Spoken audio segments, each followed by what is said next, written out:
বাড়িতে। আজকাল আবার পারিবারিক কবরস্থান বাইর হয়েছে, ঠিক না? পারিবারিক কবরস্থান, বিশাল বড় কবরস্থান আছে। আমি কদিন আগে বলতো দিনাজপুরের কোনো জায়গায় গেছি, অনেক পয়সা আলা মানুষ বিরাট কবরস্থান করে দিয়েছে এলাকাবাসীর জন্য, মসজিদের এক পাশে। আবার আরেক পাশে আরেকটা ছোট্ট কবরস্থান করছে। বললাম এটা আবার কি? বলে এটা আমাদের ফ্যামিলির জন্য।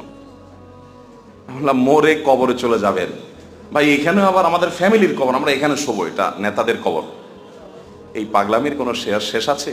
আলহাকুমুত তাকাসুর হাত্তা যুরতুমুল মাকাবির, কবরস্থান পর্যন্ত যাওয়া পর্যন্ত গর্ব ফখর।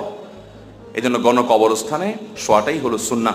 সাহাবীদেরকে দেখবেন, এই যে বাকিউল গারকাত, যেটাকে আমরা জান্নাতুল বাকি বলি, কবরস্থানে দেখবেন কত সাহাবীরা সেখানে শুয়ে আছে সিনিয়র। সেখানে আমরা সাধারণ মানুষ মারা গেলেও কবর পাচ্ছে, সাহাবীরা সেখানে শুয়ে আছে। তাদের কোনো অহংকার না যে আমাকে আলাদা দিতে হবে। হ্যাঁ, নবী রাসূলদের কবরের ব্যাপার ভিন্ন, এবং তাদের সাথে অন্য যাদের কবর অনুমোদিত করা হয়েছে তাদের এক্সেপশন। কিন্তু সাধারণ মানুষ গণ কবরস্থানের ব্যবস্থা করবে, এলাকাবাসী সবাই মিলে